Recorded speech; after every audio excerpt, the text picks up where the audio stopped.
रहमानिर्रहीम। शुरू अल्लाह पाक के नाम से जो बड़ा मेहरबान और नहायत रहम करने वाला है।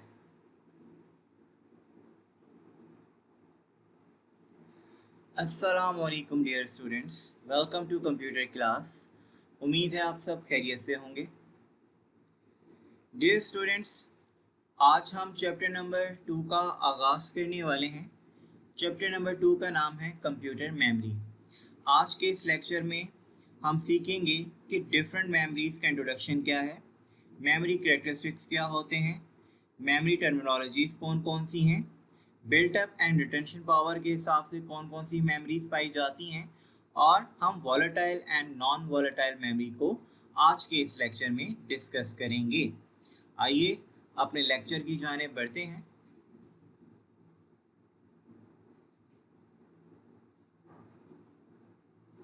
डियर स्टूडेंट्स, आज के इस लेक्चर में सबसे पहले हम कंप्यूटर मेमोरीज का इंट्रोडक्शन ले लेते हैं। बेसिकली आपके पास कंप्यूटर मेमोरीज क्या हैं? कंप्यूटर मेमोरीज आपकी फिजिकल डिवाइसेस के ऊपर मुश्तमिल होती हैं, जिनका बुनियादी किस्म का काम डाटा को, इंफॉर्मेशन को क्या करना है, स्टोर करना है। बेसिकली हमारे पास डाटा या कोई भी इंफॉर्मेशन कंप्यूटर मशीन के अंदर या तो परमानेंट या फिर टेम्परेरी बेसिस के ऊपर क्या की जाती है, स्टोर की जाती है। जैसे कि अगर आप डायग्राम की तरफ देखें तो हमारे पास यहाँ पे ब्लॉक डायग्राम आपको कंप्यूटर की शो की गई है विद मेमोरी यूनिट के साथ। तो इसमें आप देख रहे होंगे कि हमारे पास एक तो कंप्यूटर का बेसिक ऑपरेशन शो हो रहा है, इनपुट डिवाइसेस हैं, आउटपुट डिवाइसेस हैं, और हमारे पास जो है वो सीपीयू भी है। लेकिन अगर आप सेंटर में मेमोरीज देखें तो दो तरह की मेमोरीज आ रही हैं। एक हमारे पास मेन मेमोरी आ रही है जिसे हम प्राइमरी मेमोरी भी कहते हैं, और दूसरी बेटा हमारे पास जो है वो सेकेंडरी मेमोरी आ रही है जिसे हम बैकअप स्टोरेज मेमोरीज का नाम भी देते हैं, या उसे हम बेसिकली मैस स्टोरेज डिवाइसेस का नाम भी देते हैं। एक्चुअल में हमारे पास जो है वो दो तरह की मेमोरीज आ जाती हैं, main memory, secondary memory. Main memory में अगर हम देखें तो हमारे पास नॉर्मल तौर पर जो है वो रैम आ जाती है, रोम आ जाती है, और इसके साथ हमारे पास कैशे मेमोरी और इंटरनल रजिस्टर्स आ जाते हैं। जबकि अगर हम सेकेंडरी मेमोरी में देखें तो हमारे पास हार्ड डिस्क आ जाती है। हार्ड डिस्क के अलावा ऑप्टिकल डिस्क हैं, यूएसबी ड्राइव, फ्लैश ड्राइव, और हमारे पास डिफरेंट किस्म के मेमोरी कार्ड्स जो हैं वो आ जाते हैं। तो बेसिकली इस चैप्टर में हमने यही देखना है कि कौन कौन सी आपके पास मेन मेमोरीज हैं और उनका पर्पस और उनका बेसिकली कंप्यूटर सिस्टम में क्या रोल है, और बेसिकली हमारे पास सेकेंडरी मेमोरीज जो हैं वो कौन कौन सी हैं, और कंप्यूटर सिस्टम के अंदर कौन सी सेकेंडरी मेमोरी कौन सा जो है वो किरदार अदा करती है। तो इंशाल्लाह इस चैप्टर में आप जो है वो मेमोरीज के बारे में बहुत सी मुफीद मालूमात को जानेंगे।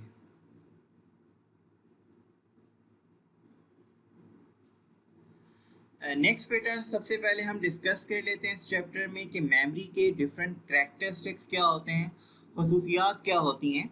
The important characteristics of any memory device are its access mode, access time, transfer rate, capacity and cost।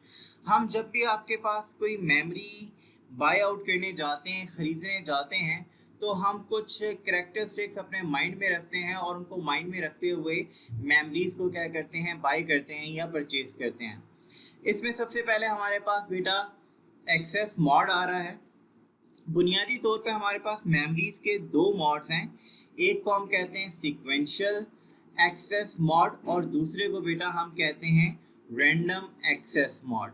जो सीक्वेंशियल एक्सेस मोड है, इसमें जो बेटा आपका डाटा स्टोर होता है या रिट्राइव होता है वो एक सीरियल ऑर्डर में होता है। मिसाल के तौर पर आपने अगर क्या करना है, फोर्थ लोकेशन में जाकर डाटा क्या करना है, स्टोर करवाना है, तो पहले आपको पहली थर्ड जो लोकेशन है उनसे गुजरना पड़ेगा।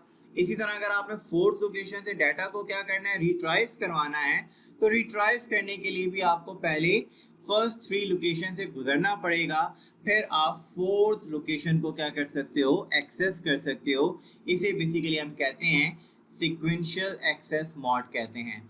मिसाल के तौर पर आप लोगों ने मैग्नेटिक टेप देखी होगी, मे बी शायद आप लोग 21st सेंचुरी के बच्चे हो, आप लोगों ने ना देखा हो, लेकिन आपने शायद अगर आप इंटरनेट के ऊपर या यूट्यूब के ऊपर सर्च करोगे तो आपको मिलेगा कि पुराने ज़माने में हम डिफरेंट किस्म की मैग्नेटिक टेप्स इस्तेमाल किया करते थे। उस टेप के ऊपर डाटा क्या होता था आपके पास जो है वो स्टोर होता था। मिसाल के तौर पे डिफरेंट किस्म के साउंड ट्रैक्स जो थे वो उसमें क्या होते थे, रिकॉर्ड होते थे। सॉन्ग्स वगैरह हम उसमें क्या करते थे, रिकॉर्ड करते थे। अगर आपने फॉर एग्जांपल क्या करना है, फिफ्थ सॉन्ग को क्या करना है, सुनना है, तो उसके लिए आपको पहले 4 सॉन्ग्स भी क्या करने पड़ते थे, सुनने पड़ते थे, या आपको उन्हें फॉरवर्ड करवाना पड़ता था, तब जाकर आप फिफ्थ सॉन्ग तक क्या होते थे, रसाई पाते थे। लेकिन बेसिकली अगर हम आज के दौर की बात करें तो आज हमारे पास जो है वो रैंडम एक्सेस मॉड डिवाइसेस जो हैं मौजूद हैं, जिनके ज़रिए हम क्या कर सकते हैं, कहीं से भी किसी भी लोकेशन से अपने डाटा को, अपनी इंफॉर्मेशन को, किसी भी साउंड ट्रैक को चूज करवा कर डायरेक्टली क्या कर सकते हैं, रन कर सकते हैं। तो इसी वजह से बेटा बेसिकली आपके पास ये जो रैंडम एक्सेस मॉड है, इसे हम डायरेक्ट एक्सेस मॉड का नाम भी देते हैं। जैसे आप इसकी मिसाल हार्ड डिस्क की ले लें। हार्ड डिस्क में क्या होता है कि आपके पास डिफरेंट किस्म के साउंड ट्रैक्स क्या हैं, मौजूद हैं। आपके सामने एक लिस्ट क्या हो रही होती है, शो हो रही होती है, और आप जब चाहें किसी भी ट्रैक को क्या कर सकते हैं, ओपन कर सकते हैं। मिसाल के तौर पे अगर आपने 4th ट्रैक को क्या करना है, ओपन करना है, तो इसके लिए लाजमी नहीं है कि पहले 3 ट्रैक्स आप लिसन करेंगे, आप जो है वो बेसिकली सुनेंगे, तब जाकर जो है वो बेसिकली आप 4th ट्रैक तक पहुंचेंगे। तो ऐसा बिल्कुल भी नहीं है, क्योंकि बेसिकली हमारे पास जो हार्ड डिस्क है वो हमारे पास रैंडम एक्सेस, डायरेक्ट एक्सेस जो है वो आपके पास मॉड के ऊपर मुश्तमिल डिवाइस है, जिस पे आप डायरेक्टली क्या कर सकते हैं, किसी भी साउंड ट्रैक को जो है वो आसानी से क्या कर सकते हैं, रन आउट कर सकते हैं, प्ले आउट कर सकते हैं। सेकंड बेसिकली हमारे पास कैरेक्टरिस्टिक आ रहा है, उसे हम कहते हैं एक्सेस टाइम कहते हैं। It is a time taken to retrieve data from memory. Access time is sequential access memory devices more than the random access memory devices. Actual में basically आपके प्रोग्राम को रिट्राइव करने में जितना टाइम लगता है उसे बेसिकली हम लोग क्या कहते हैं, एक्सेस टाइम कहते हैं। एक्सेस का मतलब क्या होता है बेटा, रसाई, यानी अपनी डाटा और इंफॉर्मेशन तक जितनी देर में आप क्या करते हैं, रसाई हासिल करते हैं, जिस टाइम पीरियड पे आप रसाई हासिल करते हैं उसे हम बेसिकली क्या कहते हैं, एक्सेस टाइम कहते हैं। डेफिनेटली जो सिक्वेंशियल एक्सेस मेमोरी डिवाइसेस हैं उनका जो एक्सेस टाइम है वो ज़्यादा होगा, और रैंडम एक्सेस मेमोरी डिवाइसेस का जो एक्सेस टाइम है वो क्या होगा, कम होगा। सामने की बात है कि जैसे आप 4th ट्रैक साउंड सुनना चाह रहे हैं, तो उसके लिए पहले आपको 3 ट्रैक साउंड्स को क्या करना पड़ेगा, सुनना पड़ेगा या फॉरवर्ड करना पड़ेगा। उसमें डेफिनेटली क्या लगेगा, टाइम लगेगा। जबकि डायरेक्ट एक्सेस मेमोरी डिवाइसेस में आप डायरेक्टली क्लिक कर जो है वो साउंड ट्रैक को क्या कर सकते हैं, प्ले कर सकते हैं, तो उसका एक्सेस टाइम जो है वो डेफिनेटली क्या होगा, कम होगा। थर्ड हमारे पास कैरेक्टरिस्टिक आ जाता है बेटा, उसे हम कहते हैं data transfer rate. It is a time taken to transfer data from one memory device to the other. For example, time taken to transfer data for hard disk to the main memory. आप लोगों को भी मालूम है कि basically हमारा data directly जो है वो हार्ड डिस्क से रन नहीं हो पाता। हार्ड डिस्क से डाटा पहले रैम के ऊपर लोड होता है और फिर रैम के जरिए माइक्रो प्रोसेसर से क्या करता है, प्रोसेस करता है। तो बेसिकली जितना आपको टाइम रिक्वायर्ड है एक आपके पास डिवाइस से दूसरी डिवाइस तक जो है वो डाटा ट्रांसफर करने के लिए, उसे बेसिकली हम क्या कहते हैं, डाटा ट्रांसफर रेट कहते हैं। ये बेसिकली आपके पास कैरेक्टरिस्टिक आपने नोट किया होगा जब आप USB यूनिवर्सल सीरियल बस का क्या करते हैं, इस्तेमाल करते हैं। आप लोग देख रहे होते हैं कि बेसिकली जब आप USB से डाटा अपने कंप्यूटर में, हार्ड डिस्क में, या हार्ड डिस्क से अपने डाटा जो है वो बेसिकली USB में जब ट्रांसफ़र कर रहे होते हैं, तो वो आपको बेसिकली एक स्पीड दे रहा होता है। वो बेसिकली स्पीड आपके पास क्या कहलाती है, डाटा ट्रांसफ़र रेट कहलाती है। जिस स्पीड से, जिस रेट से आपका डाटा आपकी USB से हार्ड डिस्क या हार्ड डिस्क से USB में मुंतकिल हो रहा होता है। नेक्स्ट बेटा हमारे पास कैरेक्टरिस्टिक आता है, उसे हम कहते हैं कैपेसिटी कहते हैं। The memory capacity is the amount of space that a memory device has to store data or the amount of memory required for a program to run. Basically capacity के हवाले से दो चीज़ें हैं। एक तो अमाउंट ऑफ आपके पास space है जो कि आपको रिक्वायर्ड है किसी भी प्रोग्राम को स्टोर करने के लिए। यानी लाइक देखिए हार्ड डिस्क के अंदर आपको प्रोग्राम को स्टोर करने के लिए क्या होती है, जगह रिक्वायर्ड होती है, वो बेसिकली हमारे पास कैपेसिटी कहलाती है। इसके अलावा डेफिनेटली आपके पास कोई भी प्रोग्राम जो है वो सबसे पहले लोड होता है, कहाँ पे लोड होता है, आपकी रैम के ऊपर। तो बेसिकली आपको रैम की भी स्पेस चाहिए, कैपेसिटी चाहिए, ताकि आपके प्रोग्राम को क्या किया जा सके, एफिशिएंटली जो है वो रन करवाया जा सके। तो दोनों एस्पेक्ट से आपके पास जो है वो कैपेसिटी को क्या किया जाता है, देखा जाता है। लास्टली बेटा हमारे पास क्या आती है, कॉस्ट आती है। It is a price that computer user have to pay as per capacity of the memory device. ये बेसिकली बेटा आपके पास वो कीमत होती है जो आप डिफरेंट डिवाइसेस को खरीदते वक्त क्या करते हो, अदा करते हो। एक बात सिंपल सी अपनी माइंड में रखो कि जितनी कैपेसिटी आपकी बढ़ेगी, आपकी कॉस्ट भी जो है वो उतनी ज़्यादा बढ़ेगी। यानी 1 GB रैम की कीमत जो है वो आपकी कम होगी, 4 GB रैम की जो कीमत है वो बेसिकली क्या होगी, ज़्यादा होगी। जो 80 GB आपके पास क्या है, हार्ड ड्राइव है, उसकी कीमत कम है। अगर आपकी 1 TB हार्ड डिस्क है तो डेफिनेटली उसकी जो कीमत है वो बेसिकली क्या होगी, ज़्यादा होगी। तो जैसे जैसे आप कैपेसिटी बढ़ाते हो तो उसी तरह से आपकी कॉस्ट भी क्या होती है, बढ़ती जाती है। तो ये हमारे वो तमाम आपके पास मेमोरी कैरेक्टरिस्टिक्स हैं। जब भी हम कोई मेमोरी चूज़ करते हैं, सेलेक्ट करते हैं, या बेसिकली हम खरीदने जा रहे होते हैं, तो इन तमाम बातों को हम मद्देनज़र रखते हैं और इनको मद्देनज़र रखते हुए हम कोई भी मेमोरी डिवाइस परचेज किया करते हैं। नेक्स्ट बेटा हमारे पास मेमोरी की टर्मिनोलॉजीज आ रही हैं। डिफरेंट किस्म की टर्मिनोलॉजीज हैं जिनको हम डिस्कस करेंगे। बिट, बाइट और मेमोरी वर्ड, ये तीन आपके पास डेफिनेशन, ऐसी डेफिनेशन है जो बार बार देखने में आया है कि प्रीवियस पेपर्स में रिपीट होती हैं। तो ये काफ़ी इंपॉर्टेंट किस्म की आपके पास बेटा डेफिनेशन है। इन्हें लाजमी तौर पर आप लोगों ने क्या करना है, गौर से देखना है। इनमें से बहुत सारे ऑब्जेक्टिव्स भी आते हैं और शॉर्ट रिस्पांस क्वेश्चंस भी आ जाया करते हैं। सबसे पहली हमारे पास जो आपकी टर्मिनोलॉजी है उसे हम कहते हैं बिट कहते हैं। The smallest unit of memory in digital computer is a bit. ये भी बेटा आपका एक ऑब्जेक्टिव है कि जो सबसे स्मॉलेस्ट यूनिट है वो कौन सा है, तो उसे बेसिकली हम क्या कहते हैं, बिट कहते हैं। स्टैंड करता है ये बाइनरी डिजिट। आपको जैसे पता है कि कंप्यूटर सिर्फ और सिर्फ अंडरस्टैंड करता है 0 या 1, तो बाइनरी डिजिट से मुराद हमारे पास क्या है, 0 या हमारे पास 1। बेसिकली आपके पास बेटा जो कंप्यूटर मेमोरीज होती हैं वो आपके पास मिलियंस ऑफ जो हैं वो आपके सेल्स के ऊपर क्या होती हैं, मुश्तमिल होती हैं। ईच जो आपके पास सेल होता है वो एक बिट की इंफॉर्मेशन क्या करता है, स्टोर करता है। ये भी है आपका एक ऑब्जेक्टिव हो सकता है कि एक सेल जो है वो आपका मेमोरी सेल जो है वो बेसिकली आपके पास से कितने बिट की इंफॉर्मेशन स्टोर करता है, तो ओनली 1। बेसिकली हमारे पास जो आपके पास मेमोरी सेल होता है उसकी दो ही स्टेट हैं, ऑन या ऑफ। अगर वो ऑन स्टेट है तो वो बाइनरी 1 से रिप्रेजेंट होगा, अगर वो आपके पास ऑफ स्टेट है तो बाइनरी 0 से क्या होता है, रिप्रेजेंट होता है। इसी तरह बिट के बाद बिट से थोड़ा सा बड़ा यूनिट हमारे पास आता है, बाइट आता है। Byte is a basic unit of computer memory and it is a minimum piece of data to be processed by a computer। ये भी आप अंडरलाइन कर सकते हैं कि basically minimum piece of data to be processed by a computer is called a byte है। Basically अगर हम 8 बिट्स को क्या करते हैं, मिलाते हैं, तो हमारे पास जो है वो एक बाइट जो है वो बेसिकली आपके पास बनता है। और याद रखिएगा एक बाइट जो है वो आपके 1 कैरेक्टर को क्या करता है, रिप्रेजेंट करता है। मिसाल के तौर पर आपके पास आपका नाम है अली, तो अली के नाम का जो एक कैरेक्टर है वो 1 बाइट को रिप्रेजेंट कर रहा है, एल सेकेंड बाइट को रिप्रेजेंट कर रहा है और आई जो है वो थर्ड बाइट को रिप्रेजेंट कर रहा है। यानी अली का जो नाम है वो 3 बाइट्स के ऊपर क्या है, मुश्तमिल है। तो बेसिकली आपके पास जो है वो हम कंप्यूटर को जो साइज होता है वो बाइट्स में क्या करते हैं, एक्सप्रेस करते हैं। बेसिकली अगर हम बाइट्स को मज़ीद आगे बढ़ाएं तो बहुत सारे हमारे जो हैं वो आपके हायर यूनिट्स भी कंप्यूटर सिस्टम में पाए जाते हैं, जिनमें किलोबाइट आ जाता है, मेगाबाइट आ जाता है, गीगाबाइट आ जाता है, टेराबाइट आ जाता है।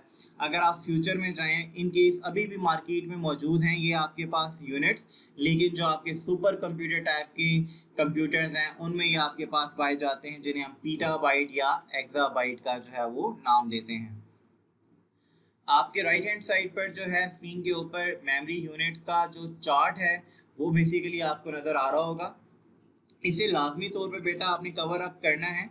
इनमें से एक कोई आपकी इस चार्ट में से कोई एक एमसीक्यू जो है वो आपका एनुअल पेपर में आ जाया करता है।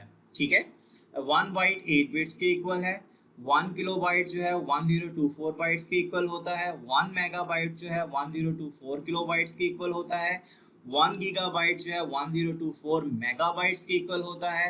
1 टेराबाइट जो है 1024 गीगाबाइट्स के ऊपर मुश्तमिल होता है। 1 पीटाबाइट जो है 1024 टेराबाइट पर मुश्तमिल होता है, जबकि जो 1 एक्साबाइट है वो 1024 पीटाबाइट्स पर मुश्तमिल होता है। अगर आप मार्केट में जाएं तो आपको टेराबाइट्स में इजीली हार्ड डिस्क वगैरह क्या हो जाती हैं, अवेलेबल होती हैं। वहां जाकर आप क्या कर सकते हैं, अपनी हार्ड डिस्क को टेराबाइट्स में हासिल कर सकते हैं, जबकि पीटाबाइट और एक्साबाइट जो स्पेशल पर्पस कंप्यूटर होते हैं उसमें आपको अवेल हो सकती हैं।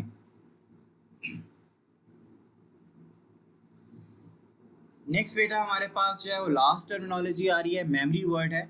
इन कंप्यूटिंग द स्मॉलेस्ट चंक और size of data computer can process is called memory word. इस लाइन को भी आपने अंडरलाइन करना है, ये भी बहुत इंपॉर्टेंट ऑब्जेक्टिव आपका है कि स्मॉलेस्ट जो चंक है, पीस ऑफ डाटा है, जिसे आपका माइक्रो कंप्यूटर क्या करता है, प्रोसेस करता है, उसे बेसिकली हम लोग क्या कहते हैं, मेमोरी वर्ड कहते हैं। ये बेसिकली आपके पास फिक्स्ड साइज का डाटा होता है, जिसे माइक्रो प्रोसेसर बेसिकली क्या करता है, आपका डील करता है, हैंडल करता है। और बेसिकली आपके पास जो इसमें नंबर ऑफ बिट्स होते हैं उसे बेसिकली हम लोग क्या कहते हैं, वर्ड साइज कहते हैं। वर्ड साइज अगर हम नॉर्मली देखें तो आपके पास 16 टू 64 बिट्स पर मुश्तमिल होता है, लेकिन नॉर्मली अगर आप देखें तो आजकल का जो ट्रेंड है वो 32 बिट्स या 64 बिट्स के जो है वो आपके पास मेमोरी वर्ड्स जो हैं वो चल रहे हैं। याद रखिएगा कि जितना आपके पास जो है वो बड़े साइज का वर्ड साइज होगा, आपका बेसिकली उतना ही डाटा माइक्रो प्रोसेसर एक वक्त में क्या करेगा, प्रोसेस करेगा। तो डेफिनेटली आपकी जो प्रोसेसिंग स्पीड होगी आपके कंप्यूटर सिस्टम की, वो उतनी ही ज़्यादा क्या होगी, तेज़ होगी। तो बेसिकली हमारे पास मेमोरी वर्ड जो है वो स्पेसिफिक साइज है, वो स्मॉल पीस ऑफ डाटा है जिसे हमारा माइक्रो कंप्यूटर एक वक्त में क्या करता है, प्रोसेस करने की सलाहियत रखता है।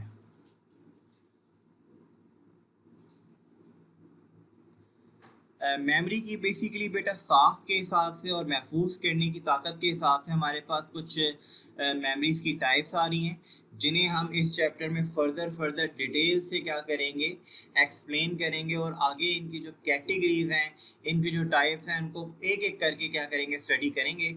लेकिन अभी सिर्फ हम इनका इंट्रोडक्शन ले रहे हैं। हमारे पास जो है वो 3 तरह की आपके पास मेमोरीज आती हैं, चिप मेमोरी, मैग्नेटिक मेमोरी, और फिर लास्ट में हमारे पास क्या आती है, ऑप्टिकल मेमोरी। तो सबसे पहले हम चिप मेमोरी को जो है वो डिस्कस करने जा रहे हैं। चिप मेमोरी बेसिकली आपके पास एक small piece of semiconducting material की बनी हुई आपके पास क्या होती है, मेमोरी होती है। बेसिकली आपके पास एक स्मॉल सा सर्किट बोर्ड होता है जिस पर डिफरेंट किस्म की आईसीज यानी इंटीग्रेटेड सर्किट्स क्या होते हैं, आपके नर्व होते हैं। ठीक है, हर आपके पास चिप में आपके पास मिलियंस ऑफ इलेक्ट्रॉनिक कंपोनेंट्स, जिन्हें हम आपका ट्रांजिस्टर्स का नाम कहते हैं, वो आपके पास मौजूद होते हैं। जैसे कि आप स्क्रीन के ऊपर डायग्राम के ऊपर देख भी रहे होंगे कि डिफरेंट किस्म की आपको चिप मेमोरीज शो की गई हैं। यानी रैम हमारे पास चिप मेमोरी है, रोम है, जो आपके पास आपके यूएसबी ड्राइव हैं या आपके चिप मेमोरी के अंदर आते हैं। तो बेसिकली इनके ऊपर आप देख रहे हैं कि बेशुमार किस्म के क्या हैं, ट्रांजिस्टर्स क्या हैं, मौजूद हैं। और इन ट्रांजिस्टर्स के ऊपर आपका डाटा बाइनरी फॉर्म में जो है 0 और 1 की फॉर्म में बेसिकली क्या किया जाता है, स्टोर जो है वो किया जाता है, ताकि आपके पास जो है वो डाटा को आर्जी या मुस्तकिल बुनियादों के ऊपर क्या किया जा सके, स्टोर किया जा सके। इसमें कोई भी मैकेनिकल पार्ट नहीं होता, कोई भी बेसिकली आपके पास मैकेनिकल इंस्ट्रूमेंट नहीं होता जो कि आपके पास मूव कर रहा हो। इस वजह से कहा जाता है कि जो चिप मेमोरीज हैं वो आपके पास फास्टेस्ट क्या होती हैं, मेमोरीज होती हैं। अगर आपसे कोई पूछ ले कि चिप मेमोरी में, मैग्नेटिक मेमोरी में और ऑप्टिकल मेमोरीज में कौन सी मेमोरीज हैं जो कि सबसे फास्टेस्ट हैं, तो आप बिलाशुबा कह सकते हैं कि जो चिप मेमोरीज हैं वो फास्टेस्ट टाइप ऑफ क्या कहलाती हैं, मेमोरीज कहलाती हैं। एग्जाम्पल में आप देख लें कि रैम है, रोम है, कैशेज हैं, या हमारे पास यूएसबी आपके पास जो है वो ड्राइव्स हैं। तो ये तमाम हमारे पास क्या है, चिप्स हैं, जिनके अंदर हम अपने डाटा को क्या कर सकते हैं, बआसानी जो है वो स्टोर कर सकते हैं और ये डिफरेंट मकासद के लिए इस्तेमाल की जाती हैं।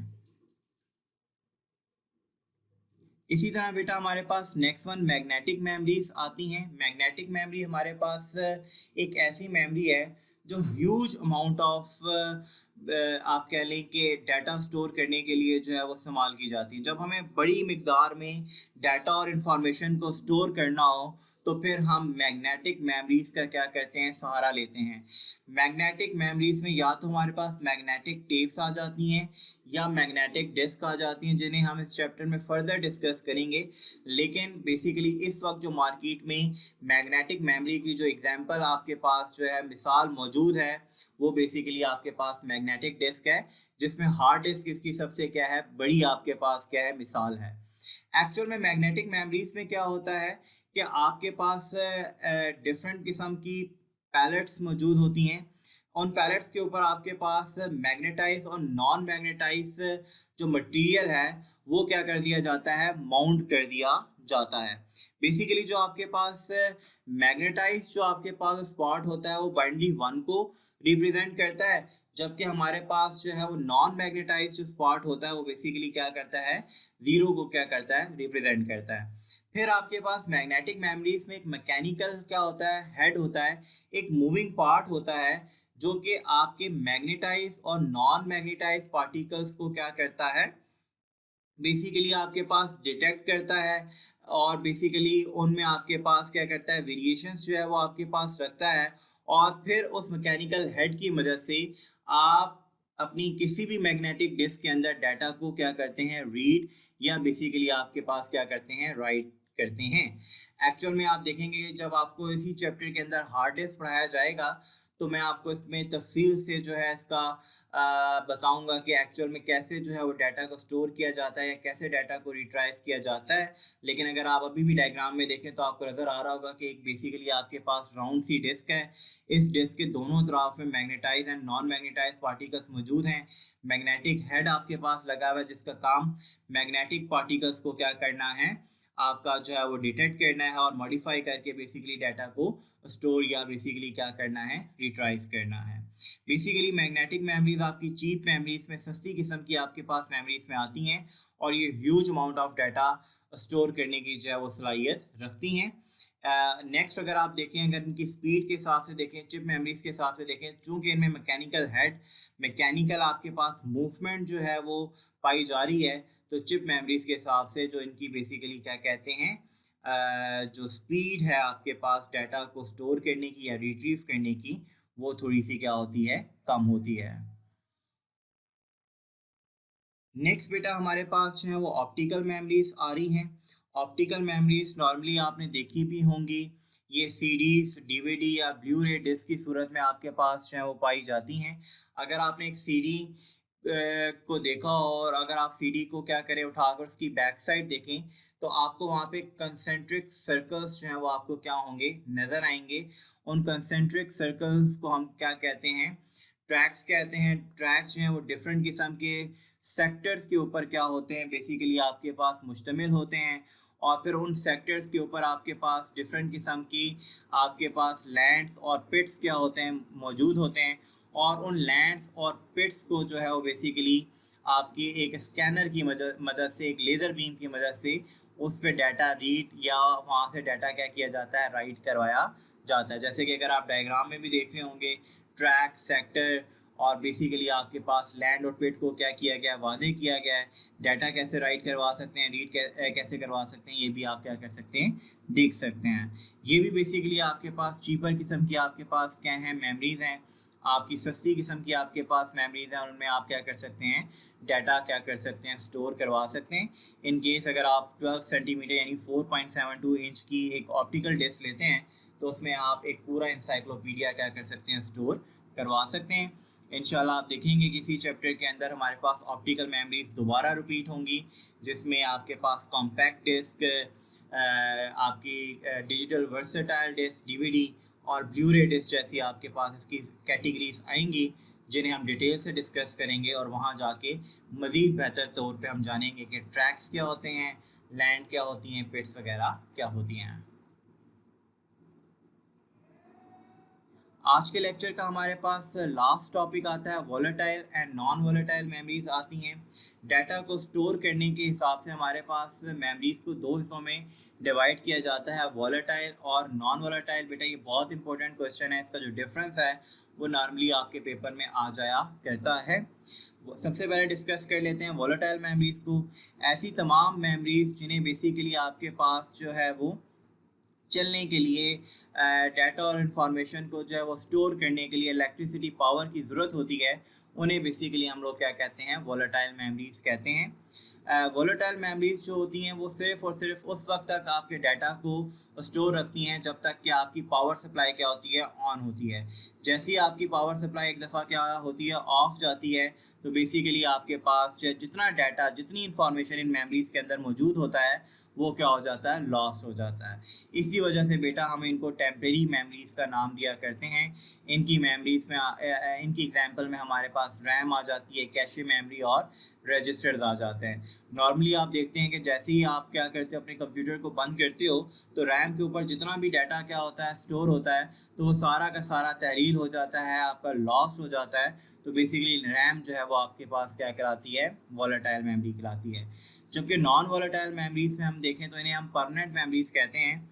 इन्हें बेसिकली डाटा और इन्फॉर्मेशन को स्टोर करने के लिए पावर की ज़रूरत नहीं होती, यानी परमानेंट बुनियादों पर, मुस्तकिल बुनियादों पर आपके डाटा और इन्फॉर्मेशन को क्या करती हैं, स्टोर जो है वो करती हैं। अगर पावर ऑफ हो भी जाए तो आपका डाटा जो है वो लॉस्ट नहीं होता। जो डाटा आप रोम के ऊपर, हार्ड डिस्क के अंदर, फ्लैश मेमोरी यानी आपकी यूएसबी के अंदर, सीडी, डीवीडी, ब्लूरे डिस्क के अंदर आप क्या करते हो, स्टोर करवाते हो, वो सारा डाटा आपके पास जो है वो नॉन वॉलेटाइल कहलाता है। वो मुस्तकिल बुनियादों पर आपके पास क्या होता है, स्टोर होता है। पावर कट ऑफ हो जाए, पावर सप्लाई बंद हो जाए, कंप्यूटर आपकी मशीन जो है वो बंद हो जाए, तो वो डाटा किसी भी सूरत में लॉस नहीं होता और आप उस डाटा, उस इंफॉर्मेशन को लॉन्ग टर्म पीरियड के लिए क्या कर सकते हो, इस्तेमाल कर सकते हो। तो ये था हमारा आज का लेक्चर। उम्मीद है आप लोगों को समझ में आया होगा। जैसे कि आप सब जानते हैं कि लेक्चर के आखिर में आपके पास कुछ एक्टिविटीज़ होती हैं जो आपने परफॉर्म करनी होती हैं। तो आज की बेसिकली एक्टिविटीज़ हमारे पास बहुत ही आसान है। आपने वॉलेटाइल और नॉन वॉलेटाइल मेमोरीज का क्या करना है, डिफरेंस लिखना है। डिफरेंस मैंने अभी आपको लेक्चर में ही क्या कर दिया है, बयान कर दिया है। अगर आप इस वीडियो लेक्चर को गौर से सुन लेते हैं तो आप आसानी से अपने लफ्ज़ों में इसका डिफरेंस आसानी से कर सकते हैं। सेकंड क्वेश्चन है, list out the types of chip memory, magnetic and optical memories. आपने इन तीनों मेमोरीज की जो टाइप्स हैं, जो इनकी एग्जांपल्स हैं, उन्हें क्या करना है, लिस्ट आउट करना है। आज के इस वीडियो लेक्चर में तीनों आपके पास चिप मेमोरीज की टाइप्स को भी, मैग्नेटिक मेमोरीज की टाइप्स को भी और ऑप्टिकल मेमोरीज की टाइप्स को भी बार बार आपके लिए क्या किया गया है, रिपीट किया गया है। तो केयरफुली इस लेक्चर को क्या करें, सुने, गौर से जो है वो आप देखें, तो आपको इस क्वेश्चन का भी आंसर मिल जाएगा। आपको कहीं और से सर्च करने की ज़रूरत नहीं होगी, आपको लेक्चर के अंदर से ही इसका जवाब मिल जाएगा। तो आपने ये दोनों क्वेश्चंस क्या करने हैं, अटेम्प्ट करने हैं और फिर आपने असाइनमेंट फाइल जो है वो क्या करनी है, सबमिट करवानी है। आप ईमेल भी कर सकते हैं और आप गूगल क्लासरूम के ऊपर भी उसे क्या कर सकते हैं, सबमिट करवा सकते हैं। यहाँ पे बेटा हमारा आज के लेक्चर का इख्तिताम हुआ चाहता है। उम्मीद है आपको लेक्चर समझ में आया होगा, लेकिन इन केस अगर किसी बच्चे को कोई पॉइंट, कोई भी आपके पास जो है वो चीज़ नहीं समझ में आई, तो वो अपनी क्वेश्चन और क्यूरीज जो है वो ईमेल कर सकते हैं sir.samatalib@scholars.edu.pk की आईडी के ऊपर। इसके अलावा आप अपनी गूगल क्लास की स्ट्रीम के ऊपर भी अपनी क्यूरीज क्या कर सकते हैं, अपलोड कर सकते हैं। और इन केस नेक्स्ट डे आपका क्या होता है, लाइव क्यूरी सेशन होता है जूम के ऊपर, आप अपने questions and queries write down करके रख लें और लाइव सेशन में भी आप वो क्या कर सकते हैं, उन क्वेश्चन और क्यूरीज के बारे में जान सकते हैं। अपना बहुत सारा ख्याल रखिएगा। इंशाल्लाह नेक्स्ट लेक्चर में आप लोगों से मुलाकात होगी। अल्लाह हाफिज़।